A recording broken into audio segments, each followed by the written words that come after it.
3 years and 100,000 downloads. Thank you so much.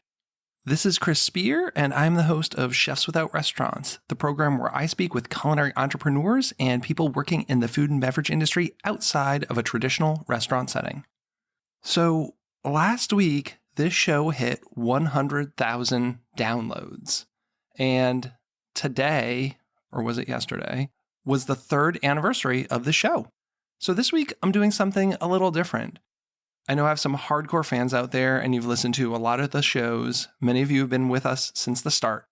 But I'm sure there are tons of you who have not gone back all the way to episode 1. I know it makes it really hard to go scrolling all the way back down through 170 episodes. We've come a long way. This show started out with a co-host, although I actually would even argue that maybe Andrew Wilkinson was the actual host of the show when we started. Andrew's the owner and head pizza slinger of Pizza Llama, a mobile wood-fired pizza operation based in Frederick, Maryland here. And if you didn't know, he and I actually started the show together. So instead of bringing you a new episode this week, I thought it'd be really fun to repost our original episode. Now, please bear with me, especially if you're very new to the show. We have come so far. We didn't know anything about audio engineering, volume leveling, noise reduction, any of that. I did try and clean this episode up a little bit, but I wanted to keep the content of the conversation the same. I didn't want to go back and edit it, even though sometimes it's a little painful to listen to. But we talk about what the values, missions, and goals of Chefs Without Restaurants was when we set out. And we talk a lot about a commitment to culture and community and collaboration and education. So I put this to you. If you know me, this organization, this podcast, do you feel that that's what this is still all about? Give me your comments and your feedback. I would love to hear it. And if you didn't know about Andrew, he was with me from the beginning of the show in November 2019 up until the start of COVID. He's awesome. He and I still talk and hang out. He still cooks with me. Just situations and circumstances, he stepped away from the podcast and I took it over solo in March of 2020. It was a lot of fun for me to go back and listen to this episode while I was putting this together, so I hope you enjoy it. And again, thank you so much. It is really mind-blowing to me that this show has been downloaded over 100,000 times. That's really crazy. I mean, on the show, I joked that I wanted to have millions of listeners, but I really had no idea that in 3 years, I would hit this benchmark. And in this episode, we talk financials. You know, the reality is I need income, and especially to keep this show going. One of the ways we do that is through our sponsorships. So if you go to chefswithoutrestaurants.com/sponsors, you can get all the sponsor info there, including our affiliate partners that we're working with. But one of the main income sources is my host-read sponsor ads. So before the episode, you're going to hear a word from this week's sponsors. I really appreciate you listening to them, supporting them. And if you want to be a sponsor, get in contact with me. It's currently the end of November, and I'm trying to finalize annual sponsors for next year. So reach out, chefswithoutrestaurants@gmail.com if that's something you're interested in. I hope you, your family, and friends have an amazing Thanksgiving, and I will talk to you again soon. Have a great one. Over the past 30 years, the world of the personal chef has grown in importance to fulfill those dining needs. While the pandemic certainly upended the restaurant experience, it allowed personal chefs to close that dining gap. Central to all of that is the United States Personal Chef Association. Representing nearly 1,000 chefs around the U.S. and Canada, USPCA provides a strategic backbone to those chefs that includes liability insurance, training, communications, certification, and more. It's a reassurance to consumers that the chef coming into their home is prepared to offer them an experience with their meal. USPCA provides training to become a personal chef through our preparatory membership. Looking to showcase your products or services to our chefs and their clients? Partnership opportunities are available. Call Angela today at 1-800-995-2138, extension 705, or email her at aprather@uspca.com for membership and partner info. Are you still keeping your recipes in docs? Doing your costing in spreadsheets? Well, you should try Mise, the recipe tool designed for chefs by chefs. Founded by professional chef Josh Sharkey, Mise transforms your recipe content into a powerful digital format that lets you organize, scale, train, and cost like never before. See why Mise is loved by over 12,000 culinary professionals. Sign up for a free account today at getmeez.com/CWR. That's GETMEEZ.com/CWR. And on a personal note, I've been using Meez almost daily. I wish I had this tool years ago. The ability to quickly scale a recipe up or down, or to search across all recipes for a single ingredient like pumpkin. And if you really want to get an in-depth breakdown, I had Meez founder Josh Sharkey on the podcast a few months ago. That was episode 155, released in July of 2020. So go check it out to find out what Meez is all about. What's up, y'all? We're here. I'm Andrew. This is Chris. And this is going to be our pre-official first episode of the Chefs Without Restaurants podcast. This is like a preliminary episode just to kind of let everybody... It's actually going to be more of a conversation between me and Chris to figure out exactly what our goals, mission, and, values for this podcast are going to be. We decided to just kind of wing it and figure that out along the way. So we're going to start the documentation of those things right here, right now, today. If you're listening to this, maybe in a week or two, you'll be able to listen to our very first podcast where we interview each other. But this is just kind of to let everybody know what we're doing. We're going to kind of put it out there. I think a lot of you, if you're listening, probably have some familiarity with us, both personally and the Chefs Without Restaurants group. But if you're a new listener, and I hope we're going to have thousands, maybe millions of new listeners out there, we're going to kind of let you know what this is all about. So I guess we should start by talking about Chefs Without Restaurants and what that is all about. And I think that you, Chris, are probably a little more well-suited to do that since you are the founder of Chefs Without Restaurants. So I have a personal chef business called Perfect Little Bites. I bring the restaurant experience into my customers' homes. I started that as a side gig about 10 years ago, and I've been doing it full-time for 3 years now. But I found that there weren't a lot of resources for what I was doing. I mean, there's a Personal Chefs Association, and I actually joined them probably about 7 years ago, took their class. There's a lot of information, but it didn't really fit with what I wanted to be doing. So I started to blaze my own path. And in the process, I found a lot of success as a personal chef. And people started asking me to tell my story. I did a bunch of podcasts, interviews with other people. And I kept kind of saying the same things over and over. But what else came out of it was I found that I needed some resources that weren't out there. People to bounce ideas off of, questions to ask them. Something that is huge for me now is, I don't have employees for my business. So how could I find people to work for me? And I thought I'd very informally have a group, mostly through social media, of people in the DC metro area that I could rely on. We could help each other out, share jobs. Quite often, I'll be booked on Saturday night and a customer would say, hey, can you come do a dinner for me on Saturday? And I'd have to say, sorry, I'm booked. But then I thought, well, I've started to get a lot of friends who are doing this. Why shouldn't I be sharing the jobs with them? So I thought I was going to create something super informal where I could kind of share jobs with friends and vice versa. And Chefs Without Restaurants was born out of that. And I can get into the name of that in a little bit.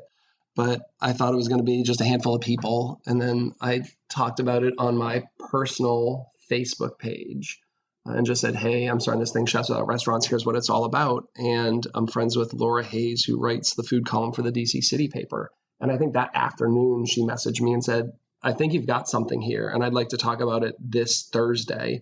So could you hop on a call tomorrow? And I did.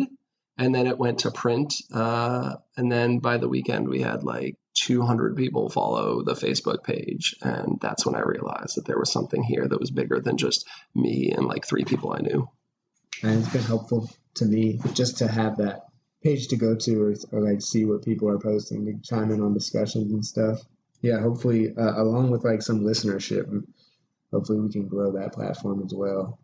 Yeah, and so one of the things for me is also that I feel a lot of these resources can be free and should be free. For me, it's kind of like sticking it back to the man, because there's these platforms like Thumbtack, and I still use them somewhat, but that's a platform where people can come on and customers and say they're looking for a chef and here's the details. And if you want to get in front of that customer, you send them an email and it costs anywhere from $30 to $100 to get a lead.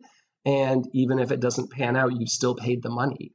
And we have enough chefs in our group that I think we can be sharing these for free. The platform, without the chefs, there is no platform. And I think you can just share the love. So if I can't do a gig on Saturday night, it doesn't hurt me to send the job to a peer, whether it's someone I know personally or just someone within our group who maybe I've never even met, without saying to them, okay, but pay me $30 or give me a percentage of that. And that's what I wanted, was to build this network where we could kind of do a lot of that in-house. This is a group that there's no official membership. You don't have to apply. There's no cost or fee. I don't charge an annual or monthly membership. I'm not looking for any money out of gigs. I just say, contribute to the group, share your knowledge, share resources, help one another. And that's kind of what I'm looking to get out of it. So this is not something that I've currently monetized. I mean, yes, I'm looking long-term at ways to monetize, but I want to keep it free for the chefs. So that's the balance that we're trying to walk right now. I know we talked about this already today, off audio, I guess. There was a term that you used. We actually already went through this already. Was it food businesses or independent food businesses? Independent food operators. I think. Because we're not trying to have a narrow scope. Like, this podcast and this resource isn't just for personal chefs. It's not just for a food truck operator. I think what we're trying to target is someone who could be a personal chef, who could be a food truck operator, who, even though it's called Chefs Without Restaurant, might have a dream to open their restaurant, but you have to start somewhere. You have to be somewhere at some point where you are a chef without a restaurant. And, I guess the whole purpose behind all this is to leave our print on the world, on the industry, you know what I mean? And kind of like push it into a better direction. So I guess if we can influence any of those people, whether they're opening a restaurant or trying to be a personal chef or being a food truck, that we can push the industry in a direction that's beneficial to all of us through our listeners and members of the group. Yeah, the entrepreneurial spirit. So one of the things is, I live in Frederick, Maryland. I'm not from here. I've grown up and lived in bigger cities where there seemed to be a food community. And I moved here, and there's a lot of restaurants. And I thought there were going to be so many cool chefs who would want to do events together, network, have a good time. I could be mistaken, but I have not found that community. This is a owner-driven community of food establishments and not chef-driven. So, there's a lot of discussions about, ROI and dollars and cents of things. And there weren't a lot of chefs who wanted to hang out and network and help each other out. And then I found this group of personal chefs, caterers, food truck operators, but extending that to people like Sharon at Olive and Basket, which is a specialty store where she sells vinegars and olive oils and spices and stuff. She's not a chef. It's not a restaurant, but she's an entrepreneur. She has her own food business. I want to support her. I've done events with her. Bringing people like that into the group. You have restaurants like Roast House Pub with Chef Nico, who is amazing, one of my favorite chefs here. He's been very supportive of me, the group, but I think a lot of that comes down to he is the chef owner of his business. He's not part of a larger restaurant group.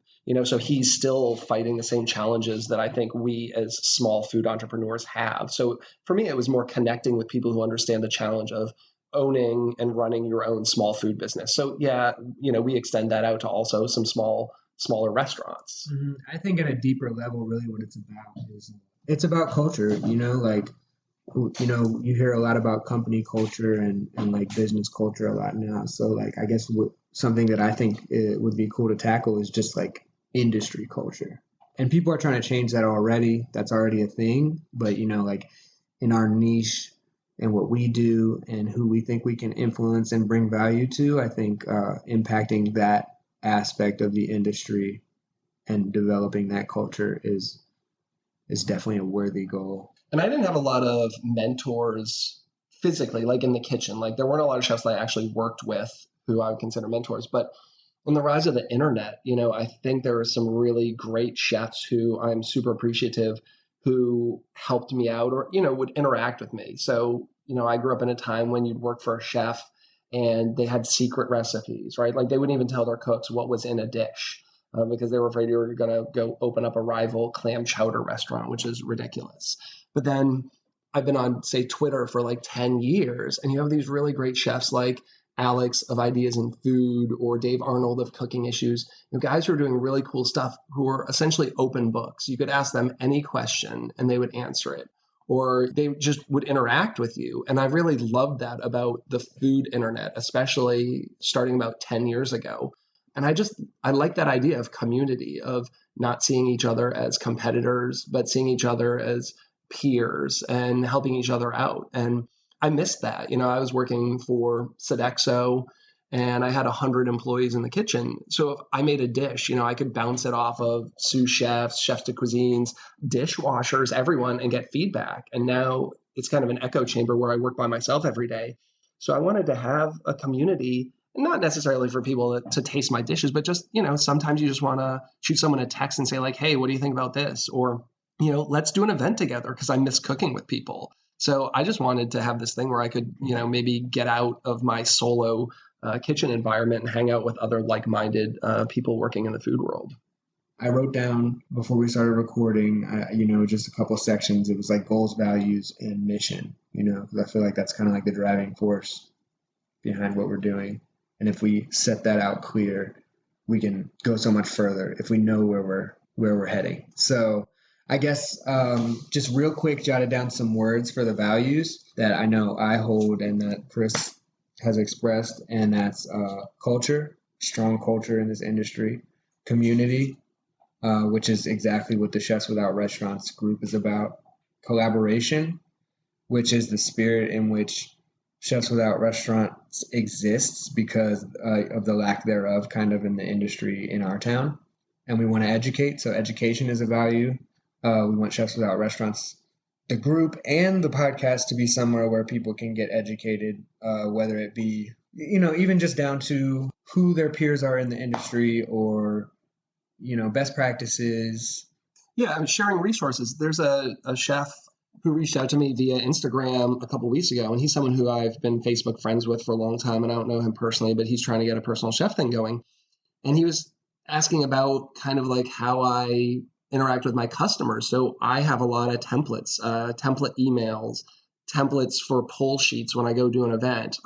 There's a questionnaire that I have every customer fill out where I collect their data, their name, their address, their budget, what they like and don't like. I've already done the work for that. If you need that, I will share it with you. So I sent him an email with that. So you don't have to reinvent the wheel. Like I have no problem saying, yep, this is what I give a potential customer and have them fill out. Here, take my file, make changes to it as you see fit. I think there should be more of that. Like I'd love to have a database of templates, emails, things like that we can all share because we shouldn't have to start from scratch. I could benefit from a lot of that stuff. I've been running my business off of kind of just, I'm not the most organized person, so. Yeah, I'm not either. It's tough. I have a little of that ADHD coming in, and it's been a challenge, a blessing and a curse, not having a boss to hold me accountable. So I have to hold myself accountable to myself. And I'm kind of a free spirit and would rather get up and just do the thing. And I've had to put these kind of things in place to keep me on track. Well, that's hilarious that you mentioned that because that segues perfectly into the next value that I wrote down, which is accountability. Whether it's accountability for ourselves as independent food operators or accountability for the industry as a whole, we're trying to shift this thing for the better and so that everybody can benefit from it. And, they say all boats rise with the tide. So I think we need to hold each other accountable so that we're not one holding each other back or, everybody's just doing their part. And then the last value, I think, which doesn't even need to be said, but it's just about quality food. We definitely want to inspire people to do what they do the best and make the best things they can and use the best ingredients they can while hopefully supporting local farmers and such in the process. Of course, it's not always the easiest thing to do, but it's definitely something we need to put effort into to shift this industry into something great. Those are the values. And then I just jotted this down a second ago while you were talking. Here's what I have for a mission so far. You tell me if you want to edit it. This is ongoing. Like this might change in a month. This might change right now. It might change in a year from now. But I think it's important just to have it. So the Chefs Without Restaurant podcast is an audio resource for independent food operators to be inspired and shift the industry to enrich every person involved and affected by it. Wow, that's super eloquent. I like how you like that. Yeah, I might be a good writer. maybe. If I can get some long format writing down, I can do some pizza today articles or something. Chef pizza You're today. way more organized about the business that I started. No, What? I like how you've articulated this. Maybe that's my strength. I've been thinking about this a lot lately. Like, what am I actually good at? And maybe we can help people with this too. I obviously have drive and goals that I work towards, and what do you call that when you're motivated to do stuff? Motivation. Yeah, that. But there's another word that I'm searching for. But anyway, I think a lot lately, like, what am I actually good at? What's gotten me through 4 years of my business? Like, what's gotten me to where I am at today? What's gotten me to the point where I believe in myself enough to do what I do and be my own boss, and or anything that's not work related, but like what are you good at as a person? Sometimes it's hard to like pinpoint and pick those things. And I guess from what I've learned from other people is that like you just have to try things and like do different stuff to learn things about yourself, and that's how you figure it out. And I think like articulating this stuff, maybe that's one of my strengths, is just even in my own head, if I'm not speaking it, but just articulating what my ideas and what ideas and possibilities that I dream for. I think That's what it's Pizza Llama was. So. I think it's interesting because I've always self-identified as an introvert. I have a lot of people tell me like, you're not an introvert. Like you do all these podcasts, like you're getting out there. And there's a difference between being an introvert and being shy. But, having my own business, I didn't study business in school. I went to school for culinary. And then as you break out on your own, it's like, well, you have to be a marketer, right? So it's like, now I'm making like videos on TikTok. Like, and I don't care how I look. Like, pretty good at it. It's just like I've had to grow my business. I've had to get out there, and that means like writing, blogging, networking, marketing. And in the process, I've really enjoyed it. I've enjoyed the process of building community, of talking to people. I just think I grew up with like, I didn't like the people I grew up with, like my hometown, and I was an arts guy kind of in a sports town and just didn't find my tribe. So I didn't feel like I had a voice. And then you meet like really cool, like-minded people, and you realize like, oh, I'm not really shy or whatever. I just, what I had to say, the people around me didn't want to hear what I had to say. Yeah. So building the community that I wanted to be a part of. And giving this group room to grow, it's a little different for different people. We have people who consistently come onto the Facebook page and just say, hey, I'm doing an event on Saturday and I need someone to work on my food truck. Like that's what they get out of it. I have other people who want to come in and want resources such as email templates, and then other people who just want to come on and bounce culinary ideas. So I've given it a lot of leeway. So it's hard to articulate quickly in an elevator speech when people say like, what is Chefs Without Restaurants and who's it for? Because it's a little different for everyone. And then we have the two sides. It's for the chefs, but it's also a resource for customers. We're building a database of chefs. So when you come on as a customer, I'm hoping to be able to get you, whether you need a food truck for your event or a personal chef like myself for a small dinner or a caterer for a 200-person wedding. Like I want to be able to find that for you. So there's kind of a dual purpose. We're a B2B organization, but we're a B2C organization as well. Definitely stay tuned for the app.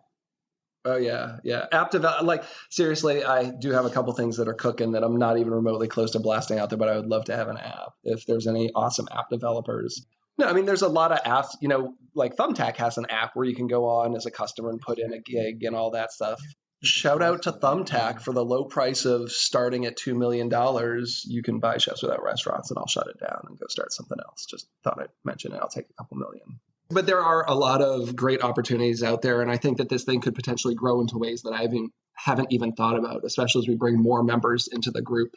And just kind of see, I'm going to consistently be auditing where we're at, what people are getting value in.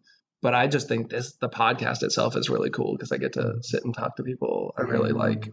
Huge portion of the guests on this show are going to be people that are part of the group, or maybe just people that we would love to be part of the group. In the effort to provide value, I think maybe you have a food photographer on who can talk about food photography or something, or, it might be someone in marketing, all the things that we're not maybe good at or have a lot of experience in, bring in these auxiliary businesses.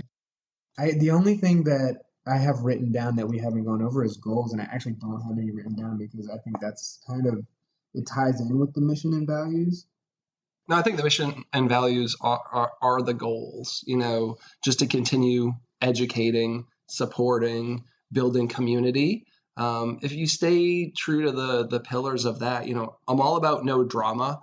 You sometimes have to walk the line between thoughtful disagreements and drama. I don't want someone to try my food and say it's not good, but I'm fully of the mindset that if I make something and you try it and you think it could be better or need something, I'm open to that. I'd love to see that. If I go out to the pizza truck and have a slice of Andrew's delicious pizza, maybe if I'm feeling that it's a little too salty or a little too something, I want to be able to say, hey, good pie, but I felt it was a little salty, and that he's not going to get all testy about it, and that I can talk about that. I think that's a big thing. That's something I always tried to teach my cooks who worked for me, is that they should be tasting each other's food and critiquing it thoughtfully before it even got to me to try it.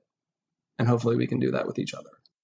The first time I came and cooked with you, I was kind of like, I didn't know what to expect, but there was just a level of like autonomy there, like, and I realized it's because like you wouldn't have asked me if you didn't think that I was capable, and with that you're just like, all right, you do this, and I'm like, oh. Well, and like, should I be asking a bunch of questions, or maybe he's just letting me do my thing? And customers are normal people. I think it's easy to default that the chef only has his sous chef or chef de cuisine or something taste his food, but you also have to think that a customer might have a less trained palate, for lack of a better term. I'm all about giving my 16-year-old dishwasher in a restaurant some food to try and get their opinion, because they would maybe be a typical customer and see what they think and not come at it with a very chefy kind of opinion. But yeah, giving employees autonomy. I was running a big operation with 100 plus employees, and I didn't want to be married to that job and have to be there all the time. Like, you have to trust that the people working for you or with you can do the job on their own. I've always wanted to just train people really well, but teach them how to kind of go off on their own, riff on their own, and not be concerned about minor little tweaks and adjustments. Like, Andrew could come on a gig with me and I could say, make this vinaigrette, and I try it and maybe it wouldn't be 100% the way I do it, but it's probably going to be like 90% or above. And rather than micromanaging that situation, I can go fast and we can still put out an awesome product, even if it's not 100% the way I would have done it. And then critique me on the back end. Chris has a point here, and it really comes down to like ego. He built a little opportunity. I'm helping him out, and he's giving me an opportunity to learn some of these things or just do something different and get some experience. And if he had so much ego involved as to like throw this whole vinaigrette away because it was 95% and not 100, or even like 85 or 75% and not 100. Like, honestly, a 75% to us cooks could be super delicious to a consumer, and they won't even know the difference. It's just like, oh, this isn't how I want to taste it. But somebody who you're just giving it to is going to be like, this is the best shit I've ever had. My wife gut checks me all the time. She used to be a chef, and she comes out on gigs, and like, she'll just say, like, it doesn't matter. Like, nobody's going to notice that. Like, I know you notice that, but they're not going to notice that. And that's kind of the way I have to think about it with my business. And I think we could all do a little more of that, like letting go just a little bit, that, it's going to be good enough. So what I did here for these goals is I have columns. There's the values on the right side and goals on the left side. And it worked out super nicely, because what you said about the values and the goals being, or the values and the missions being the goals, well, really, I think the goals and the values kind of encompass what the mission is. And even though the mission doesn't state all these goals and values, it worked out nicely because I pretty much just added verbs and maybe an adjective or two under the goals next to the values. So I'm going to repeat the values with words in front of them to tell you our goals. And the goals are to build culture, to organize community, to encourage collaboration, to always be educating or being educated, so always learn, uphold accountability, and to promote the quality of food. Yeah, that sounds amazing. Sounds pretty good to me. I think we're going to run with it. And that might change a little bit too, but. So we want to hear from you. Like, what are you interested in? Why are you here? Why are you listening? Why do you want to be a member, an active member of our community? What can you bring to the table? What are you not really interested in that maybe we've gotten into in the past? And how can we help you? Yeah, definitely. If you hear something on here and you're like, that doesn't matter, I don't give a shit, your opinion might be very valid to a lot of people. So let us know that, or let us know the things that we mentioned that you feel are very important, and maybe we can try to like make it a point to really focus on those, So definitely reach out to us. You can hit me up personally or Chris. He's at Perfect Little Bites, and I'm at Free PZA. And you can also hit up the Chefs Without Restaurants, Instagram, Facebook, whatever. So there's two, right now there's a chefswithoutrestaurants.com and there's a chefswithoutrestaurants.org. And I own them both. The .org is it's really just like a landing page that I've maximized for mobile. So when you go to the Chefs Without Restaurants Instagram, instead of having a paid link tree, I just did it myself as a WordPress page. So you can still go to it on a desktop. But really, it's just to highlight different members and have different links and stuff that are relevant that looks good on a mobile platform. But you can communicate to us by either of the Chefs Without Restaurants sites. Social media is super quick. You can send me a DM on Instagram or the Facebook page or group. Do that and go ahead and rate and review this episode if you're excited about this podcast. I know we're really excited to give you these episodes with our esteemed guests and colleagues. And our first ever episode will probably air sometime in December. It's just me and Chris. You can get to know us, and we're going to get into the format of the episodes and stuff like that. But yeah, definitely in the meantime, just stay posted, stay updated. Definitely reach out to us with any questions, concerns, or comments you have. And again, we're super excited to bring you Chefs Without Restaurants podcast, which is an audio resource for independent food operators to be inspired and shift the industry to enrich every person involved and affected by it. Quick Instagram plug. If you are on Instagram, and you should be on Instagram, when you post a photo with your food, use both the hashtag Chefs Without Restaurants, and you can tag the business in there and it'll show up in the feed. And I'm trying to be good about reposting those photos and stuff too. So the fastest way to get free publicity and reposted is to use both the hashtag and the tagging. All right, everybody, have a great day, great week, great month. We love you, and you'll be hearing from us soon. Thank you for listening. Thank you. Go to chefswithoutrestaurants.org to find our Facebook group, mailing list, and chef database. The community's free to join. You'll get gig opportunities, advice on building and growing your business, and you'll never miss an episode of our podcast. Have a great week.